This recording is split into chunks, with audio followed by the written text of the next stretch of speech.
So this is a poem on Joni Mitchell's 70th birthday, and it's a homage to one of my favourite poets, who's the American poet Frank O'Hara, who I think maybe thought like me a few times in Manhattan, because I loved Manhattan. I love America, and I've had some really good times in New York. and he wrote a poem called A Step Away From Them, about friends he knew and doesn't know anymore, friends he knew and are dead, friends that are still ghosting the streets where he walks, and the excitement of what those streets still give. So I thought I'd write a poem that was a step away from Frank for Joni Mitchell's 70th birthday. Manhattan walking, a lunchtime indulgence, destination free, thinking about songs, my friends, new world born, hum-coloured cab watching on steam-grilled sidewalks, strolling down Broadway, still moon enraptured, looking out for the labourers up there, sky high, washing windows, wanting their bravery, wanting to protect them, rising upwards, flipping over myself, my feet fly above my head and higher. A working lunch, TV days, Peter Orlovsky nude on a ladder, cream in my coffee, cream cheese bagels, Allen Ginsberg's affectionate finger, postprandial in the Lone Star Cafe, the man from the Birds, Jim McGuinn, talking and smiling, misty grey portraits, Beatles, Beach Boys, and the Tambourine Man. Delight, the midday light, the cityscape sings forgotten encounters re-encountered, soft shoe shuffling radio days. Joni Mitchell, there at my back, drawing me home to all the others, the lost and the living, all there in the garden. Frank O'Hara in my pocket, perfect lunch date. You and me, we are there too, our lost halves found.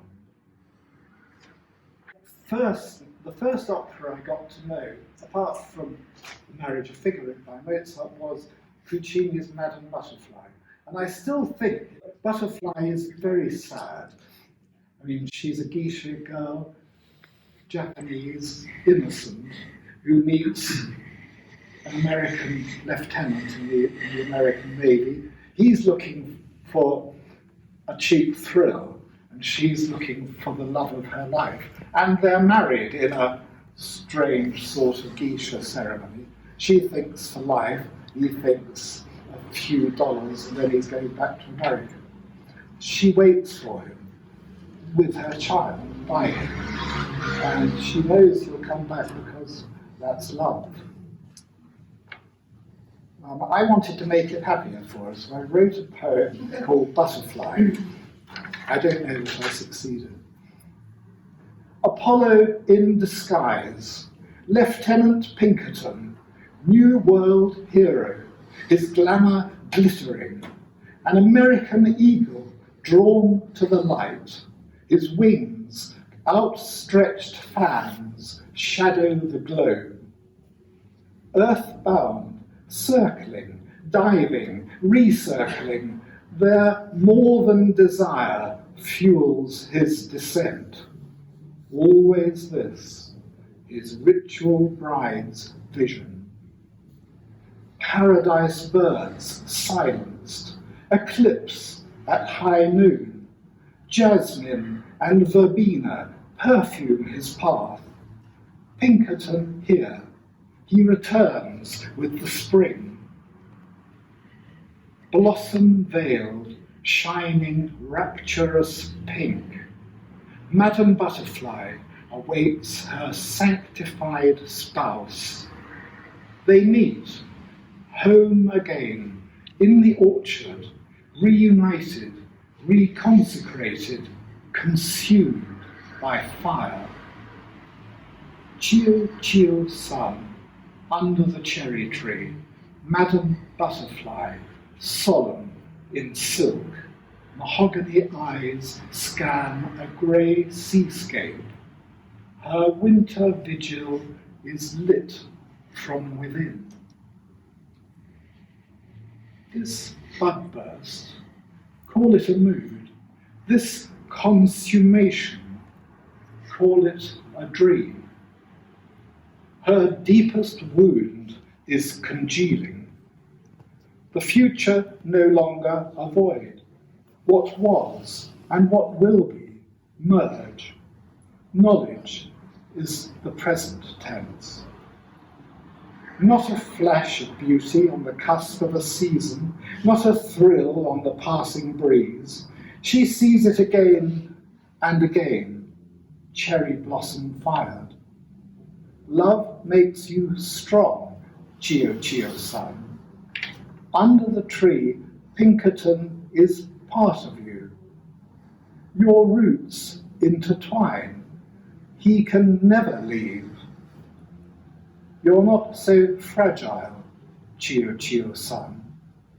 Shed tears, if you will, as the blossom falls, papering you pink in a petal cascade. The samurai knife returns to its sheath. Now you can see what the tree saw. Pinkerton here, like you, cherry-stained. Be still in this moment. Lie at peace in his lap. I met a painter called Lawal Attar, a Syrian painter, and I went to an exhibition of his in London a few years ago, and he came from Aleppo, and words fail me totally now to go into how unbelievable what has happened has been in these 10 years.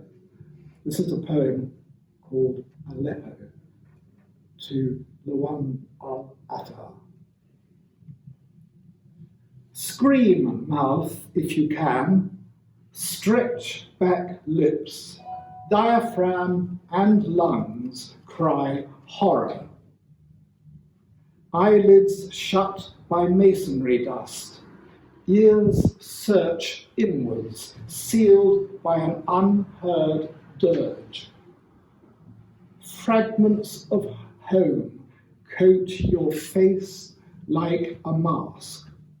Cry without tears, shout without words. Vision narrows to close down. Fear penetrates beyond nostril deep. Stumble forward, escape the darkness. Your face a void, arms hang loose. Legs try to crumple but daren't. Voices call you out from the ruins, no longer home. Darkness bleeds tears. Tread ankle deep where black dilutes red.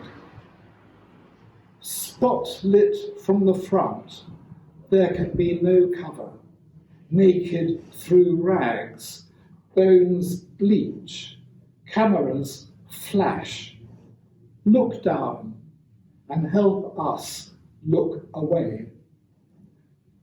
We too are stumbling, escaping the light. More frightening than black is white.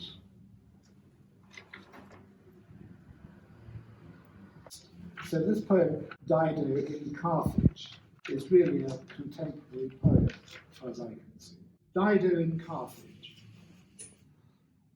Is there a photograph? You where I stood looking for new worlds before we met. I prayed blindly humble, airborne knowledge came in peace. We bathed in nothing there. Opened arms hushed those first messages. Now no native land can claim us. Why tears? Crying clouds alone in the hall. Mirrors like us strong. They unlock that place so far away. First a ghostly form of you, lost hands. Your face, blossom flushed muscles. Who gave me this alchemy, these dreams? I shiver, calm, singed by cold flames. The future has time enough fuel for forlorn beginnings. In this city, forever yours, long, hairless memories hide naked. Sweat, half remembered, smells of human malaise. Mirrored images in perfumed gardens. Where the fountain died, statues crumble. Build the fire here and stack it high. Fernando Pessoa, the Portuguese modernist poet. I thought his work was wonderful, but I was surprised that the person who wrote it could have that face. Photographs from that period, early 20th century, if you wanted to look quite dapper as a man, you tended to look like what we now consider to be a sort of black and white movie comic, or like Charlie Chaplin, or Groucho Marx, or Buster Keaton, for instance. But he had little round glasses and a little moustache, and he wore bowler hats and little dark suits. And he didn't look like a great modernist poet, my untutored image of what they're supposed to look like. He also had quite a strange childhood because he was precocious. His mother remarried after the death of his father, and in Portuguese tradition then, if your mother remarried, you were sent off to live with your father's relatives. And she married a man from South Africa and left Portugal. He wrote her this amazing letter, which I quote only the first line of the poem, but he writes, "Mother dear, beloved," and it's a love letter. He wrote at the age of about 7, pleading his case to his mother to take him to South Africa. And the rest of his life, he wrote in the persona of 75 different characters. And I think, pop psychology apart, maybe there's something going on here, like who really was Fernando Pessoa. This is a poem called Looking for Fernando Pessoa. Mother dear, beloved, how many times can you leave me? What must I do to be yours? Show me my father as he was to you, the beautiful man who left us behind. No, not the lover, his body is yours. If my legacy's not in your gift, let me be the raggedy tramp. How to hide pin-pricked eyes and ventriloquist sullen lips? How many masquerade faces to conceal these orphanage rooms? There are many amputations repeated on the journey to approximate manhood.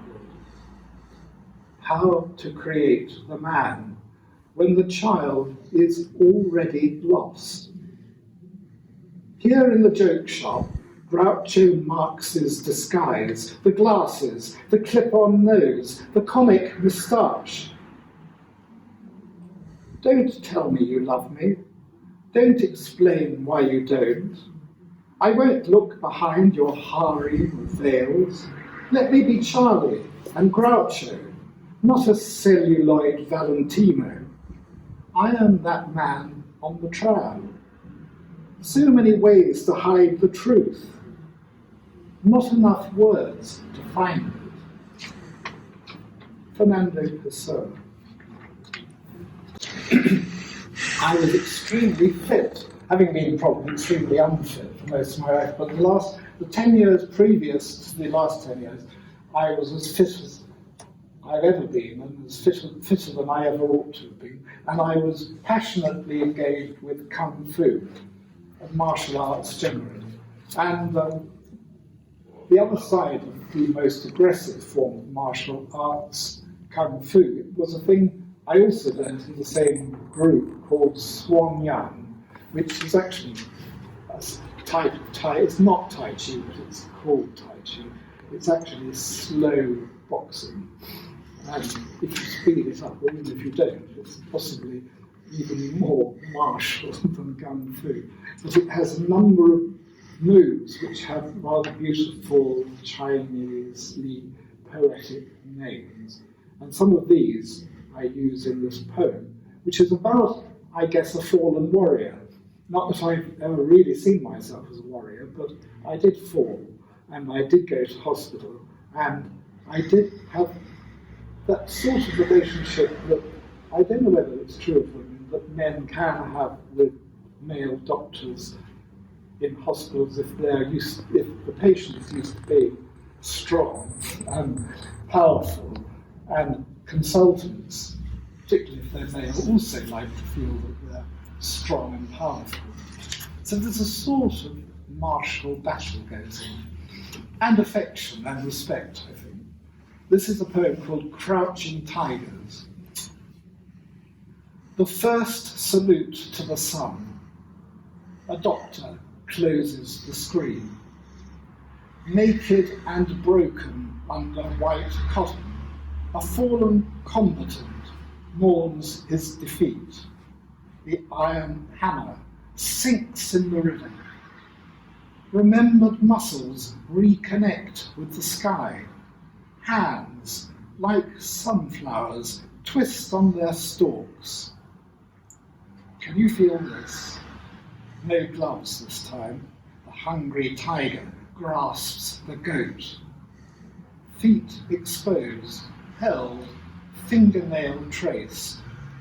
The golden cockerel stands on one leg. Left knee bends to carry the weight. The right raised high, on guard. A kick, when it comes, is parried. The warriors matched. The first punch fails, and the second. They crouch, coiled, bamboo dappled, alert to each breath. Unblinking eyes, a silent fanfare. The next move, the last. Twin dragons rush out to sea. Medical fingers examine the spine. A rock climber feeling for cracks, flinching when I flinch, reading braille, the exhalation, his or mine. A thoracic vertebrae fracture, he says, hands stretched upwards to dry in the air. Final salute to the sun. The white cranes soar to the sky. A breeze rustles the bamboo leaves. He came over with a group of thugs and got given a piece of land, and he built a castle on it, and it's called Lewes Castle. And his name is William de Warenne. So I thought, as I live here, as most of you do, I'd read it this evening. Lewes Castle. William de Warenne, the conqueror's mate, one of those Norman Aristo-Aravistes, looks down at us from his hilltop ruin. We conquered classes sometimes look back. Lewes Castle knows how to pose. High on the mound, it sucks in its stomach, flexed pectorals, buttocks clenched, crooning oldie world ballads at tea time. We see what we want in its shallow shell. Lords and ladies, Hollywood style, pantomime villains on plywood thrones, headless knights, haunted suits of armour. No longer a threat to rebels or serfs, William's stronghold is open for business. Civil unions, even commoners' weddings, amateur theatricals and arty craft fairs. Foreign students squint, smartphone snapping, hard rock t-shirts on pigeon chests, sneakered feet scuffing cobblestones, romancing the ruins with ice cream moustaches. Restive children in high-vis jackets led to the precipice by teacher adventurers, learn history's message in a tangle of limbs. Their screams fail to frighten the ravens. Later, in moonlight, William de Warenne returns, the 1066 victor, not quite forgotten, battlement spooky for strollers on a slow march home from the pub. Lewes Castle. There's a painting by the great king of the French Romantic painters. It's self-opinionated anyway, was Gustave Courbet. And there's a famous painting by Courbet called Bonjour, Monsieur Courbet, which he painted of himself, a rather grand person with a staff and a big hat on a high road, meeting two rather cowed, humble people. And it's Bonjour, Monsieur Courbet. This is the poem called At the Crossroads, and Bienvenue is welcome. I always thought how wonderful to be as confident as Monsieur Courbet, but that's not going to happen. At the crossroads, a mild-mannered explorer journeyed without compass, stumbling, mocking, and bloodied, on the road from there to here. The transmogrification is agony. Friends couldn't stop him, they could only mourn. He arrived blinded by sunlight, verification at the crossroads, metamorphosis in a cloud of dust, epiphany in a meeting, fellow travellers on Damascene quests. The stranger shrugged nonchalantly, benediction in his laugh. Bonjour, monsieur, bienvenue. And thank you. That was also a study in trying to use very, very long words. So back to you.